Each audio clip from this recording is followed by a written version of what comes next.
5 ಗಂಡು ಮಕ್ಕಳು ಸೇರಿ ತಾಯಿಯನ್ನ ಮನೆಯಿಂದ ಹೊರಹಾಕಿದರು. ಅವಳು ರಸ್ತೆಯಲ್ಲಿ ಅಳುತ್ತಾ ನಿಂತಿದ್ದಳು. ಆದರೆ ಮುಂದೆ ನಡೆದದ್ದನ್ನ ನೋಡಿದರೆ ಮಾನವೀಯತೆಯೇ ಕಣ್ಣೀರು ಹಾಕುತ್ತದೆ. ಸ್ನೇಹಿತರೆ, ಈ ಕಥೆಯನ್ನು ಕೊನೆಯವರೆಗೂ ಖಂಡಿತ ಕೇಳಿ. ಉತ್ತರ ಪ್ರದೇಶದ ಸೂರಜ್ಪುರ ಎಂಬ ಸಣ್ಣ ಹಳ್ಳಿಯಲ್ಲಿ ಒಬ್ಬಳು ವಯಸ್ಸಾದ ತಾಯಿ ವಾಸಿಸುತ್ತಿದ್ದಳು. ಹೆಸರು ಸರಸ್ವತಿ ದೇವಿ. ಒಂದು ಕಾಲದಲ್ಲಿ ಇದೇ ಸರಸ್ವತಿ ದೇವಿ ಈ ಹಳ್ಳಿಯ ಅತ್ಯಂತ ಸುಖಿ ಮತ್ತು ಗೌರವಾನ್ವಿತ ಮಹಿಳೆಯರಲ್ಲಿ ಒಬ್ಬರೆಂದು ಪರಿಗಣಿಸಲ್ಪಟ್ಟಿದ್ದರು. ಪತಿ ರೈತರಾಗಿದ್ದರು.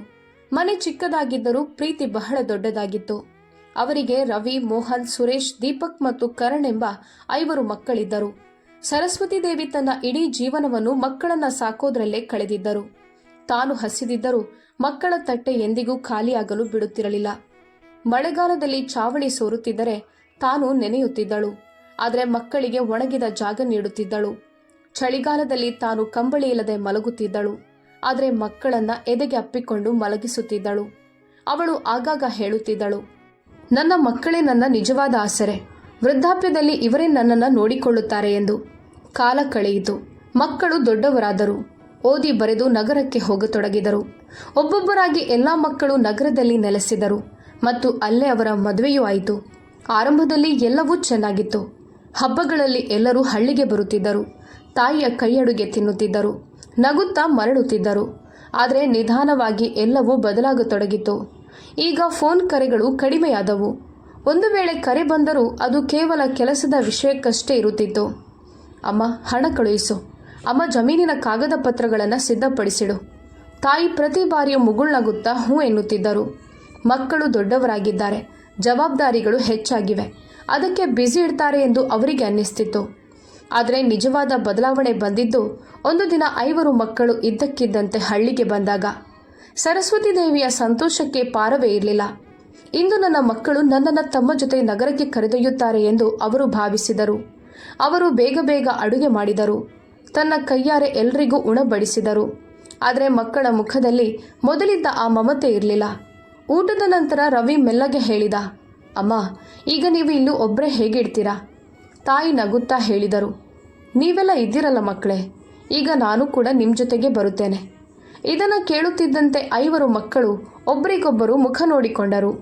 ಮೋಹನ್ ಸ್ವಲ್ಪ ಕಠಿಣವಾಗಿ ಹೇಳಿದ, ಅಮ್ಮ, ನಗರದಲ್ಲಿ ನಮ್ಮ ಬಳಿ ಅಷ್ಟು ಜಾಗವಿಲ್ಲ. ದೀಪಕ್ ಹೇಳಿದ, ಮತ್ತಲ್ಲಿ ನಿಮ್ಮನ್ನು ನೋಡಿಕೊಳ್ಳೋದು ಕೂಡ ಕಷ್ಟವಾಗುತ್ತದೆ. ಸರಸ್ವತಿ ದೇವಿಯ ಹೃದಯ ಒಂದು ಕ್ಷಣ ನಿಂತಂತಾಯಿತು. ಅವರು ನಡುಗುವ ಧ್ವನಿಯಲ್ಲಿ ಕೇಳಿದರು, ಹಾಗಾದರೆ ನಾನು ಎಲ್ಲಿಗೆ ಹೋಗಲಿ ಮಗನೇ? ಕರಣ್ ತಣ್ಣನೆಯ ಧ್ವನಿಯಲ್ಲಿ ಹೇಳಿದ, ಅಮ್ಮ, ನಾವು ಯೋಚಿಸಿದ್ದೇವೆ. ನೀವಿಲ್ಲೇ ಹಳ್ಳಿಯಲ್ಲಿರಿ. ನಾವು ಹಣ ಕಳುಹಿಸುತ್ತೇವೆ. ತಾಯಿಯ ಕಣ್ಣಿನಲ್ಲಿ ನೀರು ತುಂಬಿ ಬಂತು. ಮಗನೇ, ಹಣದಿಂದ ಏನಾಗುತ್ತದೆ? ನನಗೆ ನಿಮ್ಮ ಜೊತೆ ಬೇಕು. ಆದರೆ ಈ ಬಾರಿ ಯಾರೂ ಅವರ ಮಾತನ್ನ ಕೇಳಲಿಲ್ಲ. ಮರುದಿನ ಬೆಳಗ್ಗೆ ನಡೆದ ಘಟನೆ ಇಡೀ ಹಳ್ಳಿಯನ್ನೇ ನಡುಗಿಸಿತು. 5 ಮಕ್ಕಳು ಸೇರಿ ತಾಯಿಯ ಸಾಮಾನನ್ನ ಹೊರಹಾಕಿದರು. ಒಂದು ಹಳೆಯ ಬುತ್ತಿ, ಕೆಲವು ಬಟ್ಟೆಗಳು ಮತ್ತು ಇಡೀ ಕುಟುಂಬ ಒಟ್ಟಿಗಿದ್ದ ಆ ಹಳೆಯ ಫೋಟೋ. ತಾಯಿ ಬಾಗಿಲಲ್ಲಿ ನಿಂತು ಅಳುತ್ತಿದ್ದರು. ಮಗನೇ, ಹೀಗೆ ಮಾಡಬೇಡಿ. ನಾನೆಲ್ಲಿಗೆ ಹೋಗ್ಲಿ? ಆದರೆ ಮಕ್ಕಳ ಹೃದಯ ಕಲ್ಲಾಗಿತ್ತು. ರವಿ ಬಾಗಿಲು ಹಾಕುತ್ತಾ ಹೇಳಿದ, ಅಮ್ಮ, ನಮಗೆ ತಡವಾಗ್ತಿದೆ. ಮತ್ತು ಆ 5 ಮಕ್ಕಳು ತಮ್ಮ ತಮ್ಮ ಕಾರುಗಳಲ್ಲಿ ಕುಳಿತು ಹೊರಟು ಹೋದರು. ಸರಸ್ವತಿ ದೇವಿ ಅಲ್ಲೇ ರಸ್ತೆಯ ಮೇಲೆ ಕುಳಿತು ಬಿಟ್ಟರು. ಅವರ ಕಣ್ಣೀರು ನಿಲ್ಲುತ್ತಲೇ ಇರಲಿಲ್ಲ. ಯಾವ ಮನೆಯನ್ನು ಅವರು ತಮ್ಮ ಜೀವನವನ್ನೇ ಧಾರೆ ಎರೆದು ಕಟ್ಟಿದ್ದರೋ ಇಂದು ಅದೇ ಮನೆಯಿಂದ ಅವರು ನಿರಾಶ್ರಿತರಾಗಿದ್ದರು. ಸ್ನೇಹಿತರೆ, ಈ ಕಥೆ ಇಲ್ಲಿಗೆ ಮುಗಿಯುವುದಿಲ್ಲ. ಈಗಷ್ಟೇ ಅಸಲಿ ನೋವು ಶುರುವಾಗಿದೆ. ಸೂರ್ಯ ಮುಳುಗತೊಡಗಿದ. ಹಳ್ಳಿಯ ಜನರು ಬರುತ್ತಾ ಹೋಗುತ್ತಾ ಇದ್ದರು. ಯಾರೋ ಕನಿಕರ ಪಡುತ್ತಿದ್ದರು. ಇನ್ಯಾರೋ ಸುಮ್ಮನೆ ತಮಾಷೆ ನೋಡ್ತಿದ್ರು. ಆದರೆ ಆ ತಾಯಿಯನ್ನು ತನ್ನ ಮನೆಗೆ ಕರೆದೊಯ್ಯುವ ಧೈರ್ಯ ಯಾರಿಗೂ ಇರಲಿಲ್ಲ. ರಾತ್ರಿಯಾಗತೊಡಗಿತು. ತಣ್ಣನೆಯ ಗಾಳಿ ಬೀಸಲಾರಂಭಿಸಿತು. ತಾಯಿ ತನ್ನ ಬುತ್ತಿಯನ್ನ ಎದೆಗೆ ಅಪ್ಪಿಕೊಂಡು ರಸ್ತೆ ಬದಿಯಲ್ಲಿ ಕುಳಿತು ಆಕಾಶದ ಕಡೆಗೆ ನೋಡತೊಡಗಿದರು. ಹೇ ಭಗವಂತ, ನಾನಂಥ ಯಾವ ಪಾಪ ಮಾಡಿದ್ದೆ? ಅವರ ಧ್ವನಿ ಎಷ್ಟು ಮೃದುವಾಗಿತ್ತೆಂದರೆ ಬಹುಶಃ ದೇವರು ಕೂಡ ಅದನ್ನು ಕೇಳಿ ಅತ್ತಿರಬಹುದು. ಅವರಿಗೆ ತಮ್ಮ ಮಕ್ಕಳ ಬಾಲ್ಯ ನೆನಪಾಗತೊಡಗಿತು. ರವಿಗೆ ಹುಷಾರಿಲ್ಲದಿದ್ದಾಗ ಅವರು ಇಡೀ ರಾತ್ರಿ ಹೇಗೆ ಎಚ್ಚರವಿದ್ದರು. ಮೋಹನ್ನನ್ನ ಶಾಲೆಗೆ ಕಳುಹಿಸಲು ಹೇಗೆ ಹೊಲದಲ್ಲಿ ಕೆಲಸ ಮಾಡ್ತಿದ್ರು. ಇಂದು ಅದೇ ಮಕ್ಕಳು ಅವರನ್ನ ಈ ಸ್ಥಿತಿಯಲ್ಲಿ ಬಿಟ್ಟು ಹೋಗಿದ್ದರು. ಕಣ್ಣಿನಲ್ಲಿ ನೀರು, ಹೃದಯದಲ್ಲಿ ನೋವು ಮತ್ತು ದೇಹದಲ್ಲಿ ಆಯಾಸ. ನಿಧಾನವಾಗಿ ತಾಯಿ ಆ ರಸ್ತೆ ಬದಿಯಲ್ಲೇ ಮಲಗಿಕೊಂಡರು. ಆದರೆ ನಿದ್ದೆ ಎಲ್ಲಿಂದ ಬರಬೇಕು? ಪ್ರತಿ ಬಾರಿ ವಾಹನ ಹಾದು ಹೋಗುವಾಗಲೂ ಅವರು ಎಚ್ಚರಗೊಳ್ಳುತ್ತಿದ್ದರು, ಬಹುಶಃ ತನ್ನ ಯಾವುದಾದ್ರೂ ಮಗ ಮರಳಿ ಬರಬಹುದು ಎಂದು. ಆದರೆ ಯಾರೂ ಬರಲಿಲ್ಲ. ಮತ್ತು ಆ ರಾತ್ರಿ ಒಬ್ಬ ತಾಯಿ ಮೊದಲ ಬಾರಿಗೆ ತನ್ನದೇ ಮನೆಯ ಹೊರಗೆ ಅಪರಿಚಿತಳಾಗಿ ಮಲಗಿದಳು. ಬೆಳಗಿನ ಎಳೆಬಿಸಿಲು ಹಳ್ಳಿಯ ಬೀದಿಗಳಲ್ಲಿ ಹರಡುತ್ತಿದ್ದಂತೆ ಜನರು ತಮ್ಮ ತಮ್ಮ ಕೆಲಸಗಳಲ್ಲಿ ತೊಡಗಿಕೊಂಡರು. ಆದರೆ ರಸ್ತೆಯ ಬದಿಯಲ್ಲಿ ಒಬ್ಬ ತಾಯಿ ಇನ್ನೂ ಕುಳಿತಿದ್ದಳು. ಸರಸ್ವತಿ ದೇವಿ ಇಡೀ ರಾತ್ರಿ ಒಂದು ಕ್ಷಣವೂ ನೆಮ್ಮದಿಯಿಂದ ಮಲಗಿರಲಿಲ್ಲ. ಕಣ್ಣುಗಳು ಬಾತುಕೊಂಡಿದ್ದವು. ಮುಖ ಆಯಾಸ ಮತ್ತು ನೋವಿನಿಂದ ತುಂಬಿತ್ತು. ಪಕ್ಕದಲ್ಲಿ ಹಾದು ಹೋಗುವ ಜನರು ಅವರನ್ನು ನೋಡುತ್ತಿದ್ದರು. ಯಾರೋ ಹೇಳುತ್ತಿದ್ದರು, ನೋಡಿ, 5 ಗಂಡು ಮಕ್ಕಳು ಹೊರ ಹಾಕಿದ್ರು. ಇನ್ಯಾರೋ ಮೆಲ್ಲಗೆ ಪಿಸುಗುಟ್ಟುತ್ತಿದ್ದರು. ಇಂದಿನ ಕಾಲದ ಮಕ್ಕಳು ಹೀಗೆ ಇಡ್ತಾರೆ. ಆದರೆ ಯಾರೂ ಅವರ ಹತ್ತಿರ ಬಂದು ಕುಳಿತುಕೊಳ್ಳಲಿಲ್ಲ. ತಾಯಿ ನಡುಗುವ ಕೈಗಳಿಂದ ತನ್ನ ಬುತ್ತಿಯನ್ನು ಎತ್ತಿಕೊಂಡು ನಿಧಾನವಾಗಿ ಎದ್ದು ನಿಂತರು. ಕಾಲಿನಲ್ಲಿ ಶಕ್ತಿ ಇರಲಿಲ್ಲ, ಆದರೆ ಹೃದಯದಲ್ಲಿ ಒಂದು ಭರವಸೆ ಇನ್ನೂ ಜೀವಂತವಾಗಿತ್ತು. ಬಹುಶಃ ನನ್ನ ಮಗ ಯಾರಾದರೂ ನನ್ನನ್ನು ಕರೆದೊಯ್ಯಲು ಮರಳಿ ಬರಬಹುದು. ಅವರು ನೆನ್ನೆ ಮಕ್ಕಳು ಹೋದ ಅದೇ ದಾರಿಯನ್ನೇ ಕಣ್ಣು ನೆಟ್ಟು ನೋಡುತ್ತಾ ನಿಂತಿದ್ದರು. ಬರುವ ಪ್ರತಿ ವಾಹನವನ್ನು ನೋಡುತ್ತಿದ್ದರು. ಪ್ರತಿ ಹೆಜ್ಜೆಯ ಸದ್ದಿಗೂ ತಿರುಗಿ ನೋಡುತ್ತಿದ್ದರು. ಆದರೆ ಪ್ರತಿ ಬಾರಿಯೂ ಅವರ ಭರವಸೆ ಸುಳ್ಳಾಗುತ್ತಿತ್ತು. ಮಧ್ಯಾಹ್ನವಾಗತೊಡಗಿತು. ಕಡು ಬಿಸಿಲು ತಲೆಗೇರಿತು. ತಾಯಿಗೆ ಬಾಯಾರಿಕೆಯಾಯಿತು. ಆದರೆ ಹತ್ತಿರದಲ್ಲಿ ಕುಡಿಯುವ ನೀರು ಕೂಡ ಇರಲಿಲ್ಲ. ಅವರು ನಿಧಾನವಾಗಿ ನಡೆಯುತ್ತಾ ಹತ್ತಿರದ ಒಂದು ಮನೆಯ ಬಾಗಿಲಿಗೆ ಹೋದರು. ಬಾಗಿಲು ತಟ್ಟಿದರು. ಒಳಗಿನಿಂದ ಒಬ್ಬ ಮಹಿಳೆ ಬಂದಳು. ತಾಯಿ ಕೈ ಮುಗಿದು ಕೇಳಿದರು, ಮಗಳೇ, ಸ್ವಲ್ಪ ನೀರು ಸಿಗುತ್ತದಾ? ಆ ಮಹಿಳೆ ಮೇಲಿಂದ ಕೆಳಕ್ಕೆ ನೋಡಿ, ಅಜ್ಜಿ, ಈಗ ಮನೆಯಲ್ಲಿ ಕೆಲಸ ಇದೆ, ಆಮೇಲೆ ಬನ್ನಿ ಎಂದು ಬಾಗಿಲು ಹಾಕಿದಳು. ತಾಯಿ ಕೆಲವು ಕ್ಷಣ ಅಲ್ಲಿಯೇ ನಿಂತಿದ್ದರು. ನಂತರ ಸುಮ್ಮನೆ ಹಿಂದೆ ಮರಳಿದರು. ಅವರ ಕಣ್ಣಿನಿಂದ ಮತ್ತೆ ನೀರು ಹರಿಯತೊಡಗಿತು. ಯಾವ ಹಳ್ಳಿಯಲ್ಲಿ ಅವರು ಎಲ್ಲರಿಗೂ ಸಹಾಯ ಮಾಡುತ್ತಿದ್ದರೋ ಇಂದು ಅದೇ ಹಳ್ಳಿಯಲ್ಲಿ ಅವರಿಗೆ ಒಂದು ಲೋಟ ನೀರು ಕೂಡ ಸಿಗಲಿಲ್ಲ. ಅವರು ನಿಧಾನವಾಗಿ ನಡೆಯುತ್ತಾ ಒಂದು ಹಳೆಯ ಮರದ ಕೆಳಗೆ ಕುಳಿತುಕೊಂಡರು. ಹೊಟ್ಟೆಯಲ್ಲಿ ಹಸಿವಿತ್ತು, ಆದರೆ ತಿನ್ನಲು ಏನೂ ಇರಲಿಲ್ಲ. ಅವರು ತಮ್ಮ ಬುತ್ತಿಯನ್ನು ತೆರೆದಾಗ ಅದರಲ್ಲಿ ಕೇವಲ ಒಂದು ಒಣಗಿದ ರೊಟ್ಟಿಯ ತುಣುಕಿತ್ತು. ಬಹುಶಃ ನಿನ್ನೆ ರಾತ್ರಿ ಉಳಿದಿರಬಹುದು. ತಾಯಿ ಅದನ್ನು ಕೈಯಲ್ಲಿ ಹಿಡಿದು ಕೆಲವು ಕ್ಷಣ ಅದರತ್ತಲೇ ನೋಡುತ್ತಿದ್ದರು. ನಂತರ ತನಗೆ ತಾನೇ ಹೇಳಿಕೊಂಡರು, ನನ್ನ ಮಕ್ಕಳಿಗೆ ಹಸಿವಾದಾಗ ನಾನು ತಾಜಾ ಅಡುಗೆ ಮಾಡ್ತಿದ್ದೆ ಮತ್ತು ಇಂದು ಅವರು ಒಣಗಿದ ರೊಟ್ಟಿಯನ್ನು ತಿನ್ನಲು ಮಜಬೂರಾಗಿದ್ದರು. ಅವರು ಹೇಗೋ ಆ ರೊಟ್ಟಿಯನ್ನು ತಿಂದರು ಮತ್ತು ನೀರಿಲ್ಲದೆ ಅದನ್ನು ನುಂಗಿದರು. ಸ್ನೇಹಿತರೆ, ಯೋಚಿಸಿ, ಯಾವ ತಾಯಿ 5 ಮಕ್ಕಳನ್ನು ತನ್ನ ರಕ್ತದಿಂದ ಸಾಕಿ ಬೆಳೆಸಿದ್ದಳೋ ಇಂದು ಅದೇ ತಾಯಿ ಒಂದು ರೊಟ್ಟಿಗಾಗಿ ಹಂಬಲಿಸುತ್ತಿದ್ದಾಳೆ. ಸಂಜೆಯಾಗತೊಡಗಿತು. ಆಕಾಶದಲ್ಲಿ ಕೆಂಪು ಛಾಯೆ ಹರಡಿತು. ತಾಯಿ ಮತ್ತೆ ಅದೇ ರಸ್ತೆಯ ಕಡೆಗೆ ನೋಡತೊಡಗಿದರು. ನನ್ನ ಮಕ್ಕಳು ನನ್ನನ್ನು ಕರೆದೊಯ್ಯಲು ಖಂಡಿತ ಬರುತ್ತಾರೆ ಎಂಬ ನಂಬಿಕೆ ಅವರಿಗೆ ಇನ್ನೂ ಇತ್ತು. ಆದರೆ ಸಮಯ ಕಳೆಯಿತು ಮತ್ತು ಯಾರೂ ಬರಲಿಲ್ಲ. ಹಠಾತ್ತನೆ ಒಂದು ಸಣ್ಣ ಮಗು ಅಲ್ಲಿಗೆ ಬಂದಿತು. ಅವಳ ಕೈಯಲ್ಲಿ ನೀರಿನ ಬಾಟಲಿ ಇತ್ತು. ಅವಳು ನಿಧಾನವಾಗಿ ತಾಯಿಯ ಹತ್ತಿರ ಬಂದು ಕೇಳಿದಳು, ಅಜ್ಜಿ, ನಿಮಗೆ ಬಾಯಾರಿಕೆಯಾಗಿದ್ಯಾ? ತಾಯಿ ಅವಳನ್ನು ನೋಡಿದರು. ಅವರ ಕಣ್ಣುಗಳಲ್ಲಿ ನೀರು ತುಂಬಿ ಬಂದಿತು. ಅವರು ಹೌದೆಂದು ತಲೆ ಅಲ್ಲಾಡಿಸಿದರು. ಮಗು ತಕ್ಷಣ ಬಾಟಲಿಯನ್ನು ಮುಂದಕ್ಕೆ ಚಾಚಿತು. ತಾಯಿ ನಡುಗುವ ಕೈಗಳಿಂದ ನೀರನ್ನು ಪಡೆದು ಒಂದೊಂದೇ ಹನಿ ಕುಡಿಯತೊಡಗಿದರು. ಅದು ಅವರಿಗೆ ಅಮೃತ ಸಿಕ್ಕಂತೆ ಭಾಸವಾಯಿತು. ನೀರು ಕುಡಿಯುತ್ತಾ ಕುಡಿಯುತ್ತಾ ಅವರ ಕಣ್ಣಿನಿಂದ ನೀರು ಸುರಿಯತೊಡಗಿತು. ಅವರು ಮಗುವಿನ ತಲೆಯ ಮೇಲೆ ಕೈಯಿಟ್ಟು ಹರಸಿದರು. ದೇವ್ರು ನಿನ್ಗೆ ಒಳ್ಳೆಯದನ್ನ ಮಾಡಲಿ ಮಗಳೇ. ಮಗು ನಕ್ಕು ಓಡಿ ಹೋಯಿತು. ತಾಯಿ ಅವಳು ಹೋಗೋದನ್ನೇ ನೋಡುತ್ತಿದ್ದರು. ಅವರ ಮುಖದಲ್ಲಿ ಸಣ್ಣ ಮುಗುಳ್ನಗೆ ಮೂಡಿತು. ಆದರೆ ಮರುಕ್ಷಣವೇ ಮತ್ತೆ ಅದೇ ಒಂಟಿತನ ಆವರಿಸಿತು. ರಾತ್ರಿ ಮತ್ತೆ ಬರತೊಡಗಿತು. ತಣ್ಣನೆಯ ಗಾಳಿ ಬೀಸಲಾರಂಭಿಸಿತು. ತಾಯಿ ತನ್ನ ಸೀರೆಯನ್ನು ಮೈಗೆ ಸುತ್ತಿಕೊಂಡರು. ಆದರೆ ಈ ಬಾರಿ ಅವರ ಕಣ್ಣಿನಲ್ಲಿ ಒಂದು ವಿಚಿತ್ರವಾದ ಭಯವಿತ್ತು. ಈಗ ನನ್ನ ಇಡೀ ಜೀವನ ಹೀಗೆ ಕಳೆಯುತ್ತದೆ. ಅವರು ಆಕಾಶದ ಕಡೆಗೆ ನೋಡಿ ಮೆಲ್ಲಗೆ ಹೇಳಿದರು, ಹೇ ಭಗವಂತ, ಈ ದಿನಗಳನ್ನು ತೋರಿಸಬೇಕಿದ್ದರೆ ನನ್ನನ್ನು ತಾಯಿಯನ್ನಾಗಿ ಯಾಕೆ ಮಾಡಿದೆ? ಅವರ ಧ್ವನಿಯಲ್ಲಿ ಎಷ್ಟು ನೋವಿತ್ತು ಎಂದರೆ ಕೇಳುವವರ ಹೃದಯ ಕೂಡ ಒಡೆದು ಹೋಗುತ್ತಿತ್ತು. ದೂರದಲ್ಲಿ ಎಲ್ಲಿಯೋ ನಾಯಿಗಳು ಬೊಗಳುತ್ತಿದ್ದವು. ರಸ್ತೆ ನಿರ್ಜನವಾಗತೊಡಗಿತು. ತಾಯಿ ಮತ್ತೆ ಅದೇ ನೆಲದ ಮೇಲೆ ಕುಳಿತುಕೊಂಡರು. ಆದರೆ ಈ ಬಾರಿ ಅವರೊಳಗಿನ ಭರವಸೆ ಕೂಡ ಒಡೆಯಲಾರಂಭಿಸಿತ್ತು. ಮತ್ತು ಅಷ್ಟರಲ್ಲಿ ದೂರದಿಂದ ಒಂದು ಕಾರಿನ ಸದ್ದು ಕೇಳಿಸಿತು. ತಾಯಿ ತಕ್ಷಣ ತಲೆ ಎತ್ತಿದರು. ಅವರ ಕಣ್ಣುಗಳಲ್ಲಿ ಮತ್ತೆ ಭರವಸೆ ಚಿಗುರಿತು. ಬಹುಶಃ ನನ್ನ ಮಗ. ಕಾರು ನಿಧಾನವಾಗಿ ಹತ್ತಿರ ಬರುತ್ತಿತ್ತು. ತಾಯಿ ಎದ್ದು ನಿಂತರು. ಹೃದಯ ಜೋರಾಗಿ ಬಡಿಯುತ್ತಿತ್ತು. ಆದರೆ ಕಾರು ಹತ್ತಿರ ಬರುತ್ತಿದ್ದಂತೆ ಅದು ನಿಂತಿತು. ಬಾಗಿಲು ತೆರೆಯಿತು.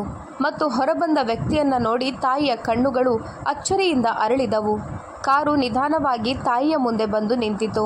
ಸರಸ್ವತಿ ದೇವಿಯ ಉಸಿರಾಟ ವೇಗವಾಯಿತು. ಹೃದಯ ಎದೆಯಿಂದ ಹೊರಬರಲು ಸಿದ್ಧವಾದಂತಿತ್ತು. ಅವರ ಕಣ್ಣುಗಳಲ್ಲಿ ಒಂದೇ ಒಂದು ಭರವಸೆ ಇತ್ತು. ಬಹುಶಃ ನನ್ನ ಮಗ ಯಾರಾದರೂ ನನ್ನನ್ನು ಕರೆದೊಯ್ಯಲು ಬಂದಿರಬಹುದು. ಕಾರಿನ ಬಾಗಿಲು ತೆರೆಯಿತು. ಆದರೆ ಹೊರಬಂದ ಮನುಷ್ಯನನ್ನು ನೋಡಿ ತಾಯಿ ಒಂದು ಕ್ಷಣ ಬೆಚ್ಚಿ ಬಿದ್ದರು. ಆತ ಅವಳ ಮಗನಾಗಿರಲಿಲ್ಲ. ಸುಮಾರು 35 ವರ್ಷದ ಒಬ್ಬ ವ್ಯಕ್ತಿ. ಸ್ವಚ್ಛವಾದ ಬಟ್ಟೆ, ಕಣ್ಣುಗಳಲ್ಲಿ ಗಂಭೀರತೆ ಮತ್ತು ಮುಖದಲ್ಲಿ ಒಂದು ವಿಚಿತ್ರವಾದ ಶಾಂತಿ. ಆತ ನಿಧಾನವಾಗಿ ತಾಯಿಯ ಹತ್ತಿರ ಬಂದ. ಅಮ್ಮ, ನೀವಿಲ್ಲಿ ಈ ಸ್ಥಿತಿಯಲ್ಲಿ ಯಾಕೆ ಕುಳಿತಿದ್ದೀರಿ? ತಾಯಿ ಕೆಲವು ಕ್ಷಣ ಅವನನ್ನು ನೋಡಿದರು. ನಂತರ ಕಣ್ಣುಗಳನ್ನು ಕೆಳಕ್ಕೆ ಹಾಕಿಕೊಂಡರು. ಧ್ವನಿ ನಡುಗುತ್ತಿತ್ತು. ಮಗನೇ, ಈಗ ನನಗೆ ಯಾವುದೇ ಮನೆ ಇಲ್ಲ. ಆ ವ್ಯಕ್ತಿಯ ಮುಖದ ಭಾವನೆ ಬದಲಾಯಿತು. ಅಂದರೆ? ತಾಯಿಯ ಕಣ್ಣುಗಳಿಂದ ನೀರು ಹರಿಯತೊಡಗಿತ್ತು. ನನಗೆ 5 ಮಕ್ಕಳಿದ್ದಾರೆ. ಎಲ್ಲರೂ ಸೇರಿ ನನ್ನನ್ನು ಮನೆಯಿಂದ ಹೊರಹಾಕಿದ್ರು. ಇದನ್ನು ಕೇಳಿ ಆ ವ್ಯಕ್ತಿ ಒಳಗಿನಿಂದ ನಡುಗಿ ಹೋದಂತಾದ. ಕೆಲವು ಕ್ಷಣ ಸುಮ್ಮನಿದ್ದು ನಂತರ ಮೆಲ್ಲಗೆ ಕೇಳಿದ, ಅಮ್ಮ, ನೀವು ಸುಳ್ಳು ಹೇಳುತ್ತಿಲ್ಲ ತಾನೆ? ತಾಯಿ ನೋವಿನ ನಗು ನಕ್ಕರು. ಮಗನೇ, ಇದು ಸುಳ್ಳಾಗಿದ್ದರೆ ಎಷ್ಟು ಚೆನ್ನಾಗಿರ್ತಿತ್ತು. ಗಾಳಿ ಸಂಪೂರ್ಣ ಶಾಂತವಾಯಿತು. ಆ ವ್ಯಕ್ತಿ ಏನೋ ಯೋಚಿಸತೊಡಗಿದ. ನಂತರ ಸುತ್ತಲೂ ನೋಡಿದ. ಹಳ್ಳಿಯ ಜನರು ದೂರ ನಿಂತು ತಮಾಷೆ ನೋಡುತ್ತಿದ್ದರು. ಆದರೆ ಯಾರೂ ಮುಂದೆ ಬರಲಿಲ್ಲ. ಆತ ದೀರ್ಘವಾಗಿ ನಿಟ್ಟುಸಿರು ಬಿಟ್ಟು ಹೇಳಿದ, ಅಮ್ಮ ಬನ್ನಿ, ನನ್ನ ಜೊತೆ ಬನ್ನಿ. ತಾಯಿ ಚಕಿತರಾದರು. ಎಲ್ಲಿಗೆ? ನನ್ನ ಮನೆಗೆ. ತಾಯಿ ತಕ್ಷಣ ಹಿಂದೆ ಸರಿದರು. ಬೇಡ ಮಗನೇ, ನಾನು ಯಾರ ಮೇಲೂ ಹೊರೆಯಾಗಲು ಬಯಸೋದಿಲ್ಲ. ಆ ವ್ಯಕ್ತಿ ಮೆಲ್ಲಗೆ ಹೇಳಿದ, ನೀವು ಹೊರೆಯಲ್ಲ, ನೀವು ತಾಯಿ. ಈ ಮಾತು ಕೇಳಿದ ಕೂಡಲೇ ತಾಯಿಯ ಕಣ್ಣಿನಲ್ಲಿ ನೀರು ತುಂಬಿ ಬಂತು. ಎಷ್ಟು ಸಮಯದ ನಂತರ ಯಾರೋ ಅವರನ್ನ ಅಮ್ಮ ಎಂದು ಕರೆದಿದ್ದರು. ಅವರು ಕೆಲವು ಕ್ಷಣ ಸುಮ್ಮನಿದ್ದರು. ನಂತರ ಕೇಳಿದರು, ನೀನು ಯಾರು ಮಗನೇ? ಆತ ಸಣ್ಣಗೆ ನಗುತ್ತಾ ಹೇಳಿದ, ನನ್ನ ಹೆಸರು ಅರ್ಜುನ್. ತಾಯಿ ಹೆಸರು ಕೇಳಿದರೂ ಗುರುತಿಸಲು ಸಾಧ್ಯವಾಗಲಿಲ್ಲ. ಅರ್ಜುನ್ ಅವರ ಸಾಮಾನುಗಳನ್ನು ಎತ್ತಿಕೊಂಡ ಮತ್ತು ನಿಧಾನವಾಗಿ ಅವರಿಗೆ ಆಸರೆ ನೀಡಿ ಕಾರಿನವರೆಗೆ ಕರೆದೊಯ್ದ. ತಾಯಿ ಈಗಲೂ ಹೆದರುತ್ತಿದ್ದರು. ಆದರೆ ಅವರ ಮುಂದೆ ಬೇರೆ ದಾರಿ ಇರಲಿಲ್ಲ. ಕಾರು ಚಲಿಸಿತು. ತಾಯಿ ಕಿಟಕಿಯಿಂದ ಹೊರಗೆ ನೋಡುತ್ತಿದ್ದರು. ಅದೇ ದಾರಿ, ಅದೇ ಹಳ್ಳಿ. ಆದರೆ ಇಂದು ಎಲ್ಲವೂ ಬದಲಾಗಿತ್ತು. ಸ್ವಲ್ಪ ಸಮಯದ ನಂತರ ಕಾರು ಒಂದು ದೊಡ್ಡ ಮನೆಯ ಮುಂದೆ ನಿಂತಿತು. ಪಕ್ಕಾ ಮನೆ, ಸ್ವಚ್ಛವಾದ ಅಂಗಳ, ಬಾಗಿಲಲ್ಲಿ ತುಳಸಿ ಗಿಡ. ತಾಯಿ ಆಶ್ಚರ್ಯದಿಂದ ನೋಡಿದರು. ಮಗನೇ, ಇದು ನಿನ್ನ ಮನೆನಾ? ಅರ್ಜುನ್ ನಗುತ್ತಾ ಹೇಳಿದ, ಹೌದು ಅಮ್ಮ. ಆತ ಅವರನ್ನು ಒಳಗೆ ಕರೆದೊಯ್ದ. ಮನೆಯ ಒಳಗೆ ಎಲ್ಲವೂ ಅಲಂಕೃತವಾಗಿತ್ತು. ಗೋಡೆಗಳ ಮೇಲೆ ಫೋಟೋಗಳು, ದೇವರ ಮಂದಿರ, ಒಂದು ವಿಚಿತ್ರವಾದ ಶಾಂತಿ. ತಾಯಿ ನಿಧಾನವಾಗಿ ಒಳಗೆ ಬಂದರು. ಅವರಿಗೆ ನಂಬಲು ಸಾಧ್ಯವಾಗುತ್ತಿರಲಿಲ್ಲ. ಅರ್ಜುನ್ ಕುರ್ಚಿ ಎಳೆದು ಹೇಳಿದ, ಅಮ್ಮ, ನೀವಿಲ್ಲಿ ಕುಳಿತುಕೊಳ್ಳಿ. ಅವರು ಕುಳಿತುಕೊಂಡರು. ಅವರ ಕೈಗಳು ಈಗಲೂ ನಡುಗುತ್ತಿದ್ದವು. ಅರ್ಜುನ್ ಒಳಗೆ ಹೋಗಿ ನೀರು ತಂದ. ಅಮ್ಮ, ನೀರು ಕುಡಿಯಿರಿ. ತಾಯಿ ನೀರನ್ನು ತೆಗೆದುಕೊಂಡು ನಿಧಾನವಾಗಿ ಕುಡಿಯತೊಡಗಿದರು. ಅವರ ಕಣ್ಣುಗಳು ಪದೇ ಪದೇ ಅರ್ಜುನ್ನನ್ನೇ ನೋಡುತ್ತಿದ್ದವು, ಏನನ್ನು ಅರ್ಥ ಮಾಡಿಕೊಳ್ಳಲು ಪ್ರಯತ್ನಿಸುತ್ತಿರುವಂತೆ. ಸ್ವಲ್ಪ ಸಮಯದ ನಂತರ ಅರ್ಜುನ್ ಕೇಳಿದ, ಅಮ್ಮ, ನೀವು ಊಟ ಮಾಡಿದ್ರಾ? ತಾಯಿ ತಲೆ ಅಲ್ಲಾಡಿಸಿದರು. ಇಲ್ಲ ಮಗನೇ. ಅರ್ಜುನ್ ತಕ್ಷಣ ಅಡುಗೆ ಮನೆಗೆ ಹೋದ. ಸ್ವಲ್ಪವೇ ಹೊತ್ತಿನಲ್ಲಿ ಬಿಸಿ ಬಿಸಿ ಊಟ ತಂದ. ರೊಟ್ಟಿ, ಬೇಳೆ ಸಾರು, ಪಲ್ಯ. ತಾಯಿಯ ಕಣ್ಣಲ್ಲಿ ನೀರು ಬಂತು. ಎಷ್ಟೋ ಸಮಯದ ನಂತರ ಅವರಿಗೆ ಬಿಸಿಯೂಟ ಸಿಕ್ಕಿತ್ತು. ಅರ್ಜುನ್ ಹೇಳಿದ, ಅಮ್ಮ, ಮೊದಲು ನೀವು ಊಟ ಮಾಡಿ. ತಾಯಿ ನಡುಗುವ ಕೈಗಳಿಂದ ರೊಟ್ಟಿ ಎತ್ತಿಕೊಂಡರು. ಮೊದಲ ತುತ್ತು ಬಾಯಿಗೆ ಹಾಕಿದ ಕೂಡಲೇ ಅವರ ಕಣ್ಣುಗಳಿಂದ ನೀರು ಸುರಿಯತೊಡಗಿತು. ಮಗನೇ, ಇಂಥ ಊಟವನ್ನು ನಾನು ಬಹಳ ದಿನಗಳ ನಂತರ ಸವಿಯುತ್ತಿದ್ದೇನೆ. ಅರ್ಜುನ್ ಸುಮ್ಮನೆ ಅವರನ್ನು ನೋಡುತ್ತಿದ್ದ. ಅವನ ಕಣ್ಣುಗಳು ತೇವವಾಗಿದ್ದವು. ಸ್ನೇಹಿತರೆ, ಕೆಲವೊಮ್ಮೆ ರಕ್ತದ ಸಂಬಂಧಗಳಲ್ಲ, ಮಾನವೀಯತೆಯ ಸಂಬಂಧಗಳೇ ಅತಿ ದೊಡ್ಡದಾಗುತ್ತವೆ. ಊಟ ಮುಗಿಯಿತು. ತಾಯಿ ಕೈ ಮುಗಿದರು. ಮಗನೇ, ನೀನಿಂದು ನನಗೆ ಮರುಜೀವ ನೀಡಿದೆ. ಅರ್ಜುನ್ ತಕ್ಷಣ ಅವರ ಕೈಗಳನ್ನು ಹಿಡಿದುಕೊಂಡ. ಅಮ್ಮ, ಹಾಗೆನ್ನಬೇಡಿ. ನಂತರ ಕೆಲವು ಕ್ಷಣ ಸುಮ್ಮನಿದ್ದು ಮೆಲ್ಲಗೆ ಕೇಳಿದ, ಅಮ್ಮ, ನೀವು ನನ್ನನ್ನು ಗುರುತಿಸಲಿಲ್ಲವೇ? ತಾಯಿ ಗಮನವಿಟ್ಟು ನೋಡಿದರು. ಆದರೆ ಗುರುತಿಸಲು ಆಗಲಿಲ್ಲ. ಅರ್ಜುನ್ನ ಕಣ್ಣುಗಳು ತುಂಬಿ ಬಂದವು. ಅಮ್ಮ, ನಾನು ಅದೇ ವ್ಯಕ್ತಿ, ಯಾರಿಗೆ ನೀವು 20 ವರ್ಷಗಳ ಹಿಂದೆ ಹಸಿದಾಗ ಊಟ ಹಾಕಿದ್ದೀರೋ ಅವನು. ತಾಯಿ ಬೆಚ್ಚಿ ಬಿದ್ದರು. ಅರ್ಜುನ್ ಮುಂದೆ ಹೇಳಿದ, ನಾನು ಅನಾಥನಾಗಿದ್ದೆ. ಹಳ್ಳಿ ಅಲೆಯುತ್ತಿದ್ದೆ. ಒಂದು ದಿನ ಬಹಳ ಹಸಿದಿದ್ದಾಗ ನಿಮ್ಮ ಬಾಗಿಲಿಗೆ ಬಂದೆ. ನೀವು ನನಗೆ ಊಟ ಹಾಕಿದ್ರಿ ಮತ್ತು ಮಗನೇ, ಪರಿಶ್ರಮ ಪಡು, ಜೀವನ ಬದಲಾಗುತ್ತದೆ ಅಂತ ಹೇಳಿದ್ರಿ. ತಾಯಿಯ ಕಣ್ಣುಗಳು ಅರಳಿದವು. ನಿಧಾನವಾಗಿ ಅವರಿಗೆ ಎಲ್ಲವೂ ನೆನಪಾಗತೊಡಗಿತು. ನೀನು ಅದೇ ಮಗುವ? ಅರ್ಜುನ್ ತಲೆ ಬಾಗಿಸಿದ. ಹೌದು ಅಮ್ಮ. ತಾಯಿ ಅಳತೊಡಗಿದರು. ಮಗನೇ, ನನಗೆ ನೆನಪಿರಲಿಲ್ಲ, ಅರ್ಜುನ್ ಹೇಳಿದ. ಆದರೆ ನನಗೆ ಎಲ್ಲವೂ ನೆನಪಿದೆ ಅಮ್ಮ. ನೀವು ಒಂದು ನನಗೆ ಕೇವಲ ಊಟವನ್ನಲ್ಲ, ಬದುಕುವ ಧೈರ್ಯ ನೀಡಿದ್ರಿ. ಮನೆಯಲ್ಲಿ ನಿಶ್ಶಬ್ದ ಆವರಿಸಿತು. ಇಬ್ಬರ ಕಣ್ಗಳಿಂದ ನೀರು ಹರಿಯುತ್ತಿತ್ತು. ತಾಯಿ ನಡುಗುವ ಕೈಗಳಿಂದ ಅರ್ಜುನ್ನ ಮುಖವನ್ನು ಸ್ಪರ್ಶಿಸಿದರು. ದೇವರು ನಿನಗೆ ಒಳ್ಳೆಯದನ್ನು ಮಾಡಲಿ ಮಗನೇ. ಅರ್ಜುನ್ ಅವರ ಪಾದ ಮುಟ್ಟಿ ನಮಸ್ಕರಿಸಿದ. ಈಗ ನೀವು ಎಲ್ಲಿಗೂ ಹೋಗೋದಿಲ್ಲ ಅಮ್ಮ, ಇದೇ ನಿಮ್ಮ ಮನೆ. ತಾಯಿ ಬಿಕ್ಕಿ ಬಿಕ್ಕಿ ಅತ್ತರು. ಯಾಕಂದರೆ ಯಾವ ದಿನ ಅವರು ಎಲ್ಲವನ್ನೂ ಕಳೆದುಕೊಂಡಿದ್ದರೋ ಅದೇ ದಿನ ಅವರಿಗೆ ಹೊಸದೊಬ್ಬ ಮಗ ಸಿಕ್ಕಿದ್ದ. ಆದರೆ ಕಥೆ ಇಲ್ಲಿಗೆ ಮುಗಿಯುವುದಿಲ್ಲ. ಅತ್ತ ನಗರದಲ್ಲಿ ಆ 5 ಮಕ್ಕಳ ಜೀವನ ಕೂಡ ಬದಲಾಗಲಿತ್ತು. ರವಿಯ ಮನೆಯಲ್ಲಿ ಇದ್ದಕ್ಕಿದ್ದಂತೆ ಸಮಸ್ಯೆಗಳು ಶುರುವಾದವು. ವ್ಯವಹಾರದಲ್ಲಿ ನಷ್ಟ. ಮೋಹನ್ ಕೆಲಸ ಹೋಯಿತು. ಸುರೇಶ್ ಕಾಯಿಲೆ ಬಿದ್ದ. ದೀಪಕ್ ಅಪಘಾತಕ್ಕೀಡಾದ. ಕರಣ್ ಸಾಲದಲ್ಲಿ ಮುಳುಗಿದ. ಎಲ್ಲವೂ ಒಂದೇ ಬಾರಿಗೆ ಸಂಭವಿಸತೊಡಗಿತು. ಮನೆಯಲ್ಲಿ ಜಗಳ, ಹಣದ ಕೊರತೆ, ಆತಂಕ, ಒತ್ತಡ ಮತ್ತು ಒಂದು ದಿನ 5 ಸಹೋದರರು ಒಟ್ಟಿಗೆ ಕುಳಿತರು. ಎಲ್ಲರ ಮುಖದಲ್ಲೂ ಆತಂಕ ಎದ್ದು ಕಾಣುತ್ತಿತ್ತು. ರವಿ ಅಂದ, ಅಣ್ಣ, ಇದೆಲ್ಲ ಏನಾಗುತ್ತಿದೆ? ಮೋಹನ್ ಮೆಲ್ಲಗೆ ಹೇಳಿದ, ಬಹುಶಃ ನಾವು ಅಮ್ಮನಿಗೆ ಅನ್ಯಾಯ ಮಾಡಿದೆವು. ಎಲ್ಲರೂ ಸುಮ್ಮನಾದರು. ಯಾರ ಬಳಿಯೂ ಉತ್ತರವಿರಲಿಲ್ಲ.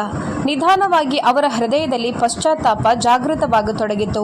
ಆದರೆ ಈಗ ಬಹಳ ತಡವಾಗಿತ್ತು. ಅತ್ತ ಹಳ್ಳಿಯಲ್ಲಿ ಅಮ್ಮ ಈಗ ಅರ್ಜುನ್ನ ಮನೆಯಲ್ಲಿ ವಾಸಿಸುತ್ತಿದ್ದರು. ನಿಧಾನವಾಗಿ ಅವರ ಮುಖದ ಕಳೆ ಬದಲಾಗತೊಡಗಿತು. ನೋವು ಕಡಿಮೆಯಾಗುತ್ತಿತ್ತು. ಆದರೆ ಹೃದಯದ ಗಾಯ ಮಾತ್ರ ಹಾಗೇ ಇತ್ತು. ರಾತ್ರಿ ಹೊತ್ತು ಅವರು ಕೆಲವೊಮ್ಮೆ ಸದ್ದಿಲ್ಲದೆ ಅಳುತ್ತಿದ್ದರು ಮತ್ತು ಒಂದೇ ಮಾತನ್ನ ಹೇಳುತ್ತಿದ್ದರು, ನನ್ನ ಮಕ್ಕಳು ನಿಜವಾಗಿಯೂ ನನ್ನನ್ನು ಮರೆತು ಬಿಟ್ಟರೆ. ಅರ್ಜುನ್ ಸುಮ್ಮನೆ ಅವರನ್ನ ನೋಡುತ್ತಿದ್ದ ಮತ್ತು ಮನಸ್ಸಿನಲ್ಲೇ ಅಂದುಕೊಳ್ಳುತ್ತಿದ್ದ, ಯಾವ ತಾಯಿಯನ್ನ ಜಗತ್ತು ಕೈ ಬಿಟ್ಟಿದೆಯೋ ಅವಳನ್ನು ನಾನು ಎಂದಿಗೂ ಒಂಟಿಯಾಗಿ ಬಿಡೋದಿಲ್ಲ. ಕಾಲ ಕಳೆಯುತ್ತಾ ಹೋಯಿತು. ಆದರೆ ಒಂದು ದಿನ ಎಲ್ಲರ ಜೀವನವನ್ನೇ ಬದಲಿಸುವಂತ ಘಟನೆಯೊಂದು ನಡೆಯಿತು. ಸೂರಜ್ಪುರ ಹಳ್ಳಿಯಲ್ಲಿ ಅದು ಬೆಳಗಿನ ಸಮಯ. ಎಳೆಬಿಸಿಲು ಅಂಗಳದಲ್ಲಿ ಹರಡುತ್ತಿತ್ತು. ಹಕ್ಕಿಗಳ ಚಿಲಿಪಿಲಿ ಧ್ವನಿ ಮೊಳಗುತ್ತಿತ್ತು. ಸರಸ್ವತಿ ದೇವಿ ಈಗ ಮೊದಲಿಗಿಂತ ಸ್ವಲ್ಪ ಚೇತರಿಸಿಕೊಂಡಿದ್ದರು. ಮುಖದಲ್ಲಿ ನೋವು ಇನ್ನೂ ಇತ್ತು. ಆದರೆ ಅರ್ಜುನ್ನ ಜೊತೆ ಇರೋದ್ರಿಂದ ಅವರಿಗೆ ಒಂದು ಆಸರೆ ಸಿಕ್ಕಿತ್ತು. ಅವರು ಪ್ರತಿದಿನ ಬೆಳಗ್ಗೆ ಎದ್ದು ತುಳಸಿಗೆ ನೀರು ಹಾಕುತ್ತಿದ್ದರು. ದೇವರ ಮುಂದೆ ದೀಪ ಹಚ್ಚುತ್ತಿದ್ದರು. ಆದರೆ ಒಂದು ವಿಷಯ ಮಾತ್ರ ಇನ್ನೂ ಬದಲಾಗಿರಲಿಲ್ಲ. ಅವರ ಕಣ್ಣುಗಳು ಪ್ರತಿದಿನ ಬಾಗಿಲ ಕಡೆಗೆ ಹೊರಳುತ್ತಿದ್ದವು. ಬಹುಶಃ ಇಂದು ನನ್ನ ಮಕ್ಕಳು ಬರಬಹುದು ಎಂದು. ಅತ್ತ ನಗರದಲ್ಲಿ 5 ಮಕ್ಕಳ ಪರಿಸ್ಥಿತಿ ದಿನದಿಂದ ದಿನಕ್ಕೆ ಹದಗೆಡುತ್ತಾ ಸಾಗಿತ್ತು. ರವಿಯ ವ್ಯವಹಾರ ಸಂಪೂರ್ಣವಾಗಿ ಸ್ಥಗಿತಗೊಂಡಿತು. ಮೋಹನ್ ಕೆಲಸಕ್ಕಾಗಿ ಅಲೆದಾಡುತ್ತಿದ್ದ. ಸುರೇಶ್ನ ಕಾಯಿಲೆ ಉಲ್ಬಣಿಸಿತು. ದೀಪಕ್ ಇನ್ನೂ ಸರಿಯಾಗಿ ನಡೆಯಲು ಸಾಧ್ಯವಾಗುತ್ತಿರಲಿಲ್ಲ. ಕರಣ್ ಮೇಲೆ ಸಾಲದ ಹೊರೆ ಎಷ್ಟಿತ್ತೆಂದರೆ ಸಾಲ ಕೊಟ್ಟವರು ಮನೆಗೆ ಬಂದು ಬೆದರಿಕೆ ಹಾಕತೊಡಗಿದರು. ಒಂದು ದಿನ 5 ಸಹೋದರರು ಮತ್ತೆ ಒಂದೆಡೆ ಜಮಾಯಿಸಿದರು. ಈ ಬಾರಿ ಅವರ ಮುಖದಲ್ಲಿ ಅಹಂಕಾರವಿರಲಿಲ್ಲ, ಕೇವಲ ಪಶ್ಚಾತ್ತಾಪವಿತ್ತು. ರವಿ ತಲೆ ಹಿಡಿದುಕೊಂಡು ಕುಳಿತಿದ್ದ. ನಮ್ಮಿಂದ ದೊಡ್ಡ ತಪ್ಪಾಯಿತು. ಮೋಹನ್ನ ಕಣ್ಣಲ್ಲಿ ನೀರಿತ್ತು. ನಮ್ಮ ಹೆತ್ತ ತಾಯಿಯನ್ನು ನಾವು ಮನೆಯಿಂದ ಹೊರಹಾಕಿದೆವು. ಸುರೇಶ್ ದೀನ ಧ್ವನಿಯಲ್ಲಿ ಹೇಳಿದ, ಬಹುಶಃ ನಮಗೆ ಇದೇ ಶಿಕ್ಷೆ ಸಿಗುತ್ತಿದೆ. ಕೋಣೆಯಲ್ಲಿ ನಿಶ್ಶಬ್ದ ಆವರಿಸಿತು. ಯಾರ ಬಳಿಯೂ ಉತ್ತರವಿರಲಿಲ್ಲ. ಆದರೆ ಹೃದಯದೊಳಗೆ ಒಂದೇ ಧ್ವನಿ ಇತ್ತು, ಅಮ್ಮನನ್ನು ಮರಳಿ ಕರೆತನ್ನಿ. ಮರುದಿನವೇ 5 ಸಹೋದರರು ಹಳ್ಳಿಯತ್ತ ಹೊರಟರು. ಅದೇ ದಾರಿ, ಅದೇ ಹಳ್ಳಿ. ಆದರೆ ಈ ಬಾರಿ ಅವರ ಆಲೋಚನೆ ಬದಲಾಗಿತ್ತು. ಕಾರು ಹಳ್ಳಿಯನ್ನು ಪ್ರವೇಶಿಸುತ್ತಿದ್ದಂತೆ ಜನರು ಅವರನ್ನು ನೋಡತೊಡಗಿದರು. ಪಿಸುಮಾತುಗಳು ಶುರುವಾದವು. ನೋಡಿ, ಅದೇ ಮಕ್ಕಳು ವಾಪಸ್ ಬಂದಿದ್ದಾರೆ. ಈಗ ಏನನ್ನು ಪಡೆಯಲು ಬಂದಿದ್ದಾರೆ? 5 ಸಹೋದರರು ತಲೆಬಾಗಿಸಿದ್ದರು.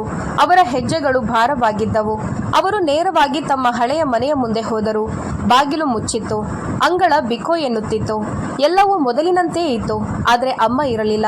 ರವಿಯ ಕಣ್ಣಿನಿಂದ ನೀರು ಹರಿಯಿತು. ಅಮ್ಮ ಎಲ್ಲಿ ಹೋದ್ರು? ಅಷ್ಟರಲ್ಲಿ ಹಿಂದಿನಿಂದ ಒಬ್ಬ ವೃದ್ಧ ಮನುಷ್ಯ ಹೇಳಿದ, ಯಾವ ದಿನ ನೀವು ಅವರನ್ನು ಹೊರಹಾಕಿದ್ರೋ ಅಂದೇ ಅವರು ಇಲ್ಲಿಂದ ಹೊರಟು ಹೋದ್ರು. ಮೋಹನ್ ಗಾಬರಿಯಾಗಿ ಕೇಳಿದ, ಎಲ್ಲಿಗೆ ಹೋದ್ರು? ಆ ಮನುಷ್ಯ ಹೇಳಿದ, ಗೊತ್ತಿಲ್ಲ. ಆದರೆ ಯಾರೋ ಒಬ್ಬ ವ್ಯಕ್ತಿ ಅವರನ್ನು ತನ್ನ ಮನೆಗೆ ಕರೆದೊಯ್ದನಂತೆ. 5 ಸಹೋದರರು ಒಬ್ಬರಿಗೊಬ್ಬರು ಮುಖ ನೋಡಿಕೊಂಡರು. ಅವರ ಹೃದಯ ಬಡಿತ ವೇಗವಾಯಿತು. ಬನ್ನಿ, ಅವರನ್ನು ಹುಡುಕೋಣ. ಇಡೀ ಹಳ್ಳಿಯ ಪ್ರತಿ ಓಣಿ, ಪ್ರತಿ ಮನೆಯನ್ನು ಹುಡುಕಿದರು. ಕೊನೆಗೆ ಯಾರೋ ಹೇಳಿದರು, ಅವರು ಎದುರಿನ ಆ ದೊಡ್ಡ ಮನೆಯಲ್ಲಿ ಅರ್ಜುನ್ ಎಂಬ ವ್ಯಕ್ತಿಯ ಜೊತೆ ವಾಸಿಸುತ್ತಿದ್ದಾರೆ. 5 ಸಹೋದರರು ತಕ್ಷಣ ಅಲ್ಲಿಗೆ ತಲುಪಿದರು. ಬಾಗಿಲ ಮುಂದೆ ನಿಂತುಕೊಂಡರು. ಹೃದಯ ಜೋರಾಗಿ ಬಡಿಯುತ್ತಿತ್ತು. ರವಿ ಮೆಲ್ಲಗೆ ಬಾಗಿಲು ತಟ್ಟಿದ. ಒಳಗಿನಿಂದ ಧ್ವನಿ ಕೇಳಿಸಿತು, ಯಾರು? ಬಾಗಿಲು ತೆರೆಯಿತು. ಎದುರಿಗೆ ಅರ್ಜುನ್ ನಿಂತಿದ್ದ. ಆತ 5ರನ್ನು ನೋಡಿ ಎಲ್ಲವನ್ನೂ ಅರ್ಥ ಮಾಡಿಕೊಂಡ. ಅವನ ಕಣ್ಣುಗಳಲ್ಲಿ ಕಠಿಣತೆ ಮೂಡಿತು. ಯಾಕೆ ಇಲ್ಲಿಗೆ ಬಂದಿದ್ದೀರಿ? ರವಿ ಕೈ ಮುಗಿದು ಹೇಳಿದ, ನಾವು ನಮ್ಮ ಅಮ್ಮನನ್ನ ನೋಡಲು ಬಂದಿದ್ದೇವೆ. ಅರ್ಜುನ್ನ ಧ್ವನಿ ಸ್ವಲ್ಪ ಏರಿತು. ಯಾವ ತಾಯಿಯನ್ನ ನೀವು ರಸ್ತೆಯ ಮೇಲೆ ಬಿಟ್ಟು ಹೋದ್ರೋ ಇಂದು ಅವಳ ನೆನಪು ಬಂತ? 5 ಸಹೋದರರು ಸುಮ್ಮನಾದರು. ಅವರ ಬಳಿ ಉತ್ತರವಿರಲಿಲ್ಲ. ಅಷ್ಟರಲ್ಲಿ ಒಳಗಿನಿಂದ ಧ್ವನಿ ಕೇಳಿಸಿತು. ಯಾರು ಮಗನೇ? ಈ ಧ್ವನಿ ಕೇಳುತ್ತಿದ್ದಂತೆ 5ರ ಹೃದಯ ನಡುಗಿತು.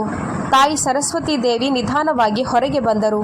ಅವರ ಕಣ್ಣುಗಳು ತಮ್ಮ ಮಕ್ಕಳ ಮೇಲೆ ಬೀಳುತ್ತಿದ್ದಂತೆ ಅವರು ಅಲ್ಲೇ ಸ್ತಬ್ಧರಾದರು.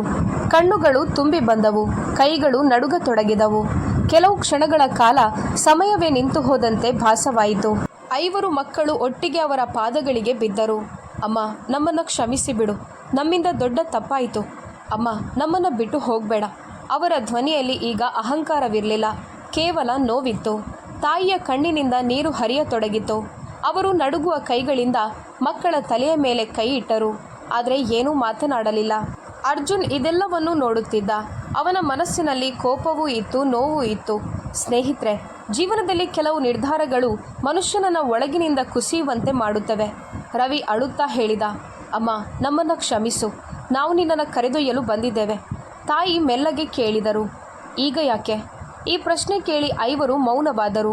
ಮೋಹನ್ ಹೇಳಿದ, ಅಮ್ಮ, ನಮಗೆ ಬಹಳ ಕೆಟ್ಟದಾಗುತ್ತಿದೆ, ಎಲ್ಲವೂ ನಾಶವಾಗಿದೆ.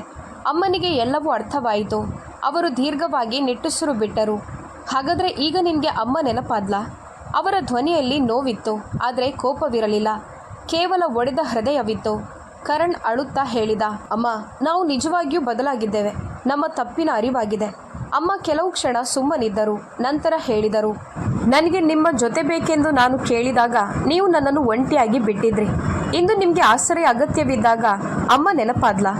ಅವರ ಪ್ರತಿ ಮಾತು ಎಲ್ಲರ ಕಣ್ಣೀರು ನಿಲ್ಲುತ್ತಿರಲಿಲ್ಲ. ಅರ್ಜುನ್ ಮುಂದೆ ಬಂದ. ಅಮ್ಮ, ಈ ಜನರಿಗೆ ಉತ್ತರ ನೀಡುವ ಅಗತ್ಯ ಇಲ್ಲ. ಇವರು ಮಾಡಿದ್ದಕ್ಕೆ ಶಿಕ್ಷೆ ಅನುಭವಿಸಲೇಬೇಕು. ತಾಯಿ ಅರ್ಜುನ್ನ ಕಡೆ ನೋಡಿದರು, ನಂತರ ತಮ್ಮ ಮಕ್ಕಳ ಕಡೆ.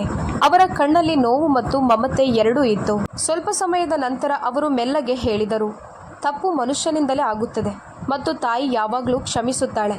ಇದನ್ನು ಕೇಳುತ್ತಿದ್ದಂತೆ 5 ಮಕ್ಕಳು ಬಿಕ್ಕಿ ಬಿಕ್ಕಿ ಅಳತೊಡಗಿದರು.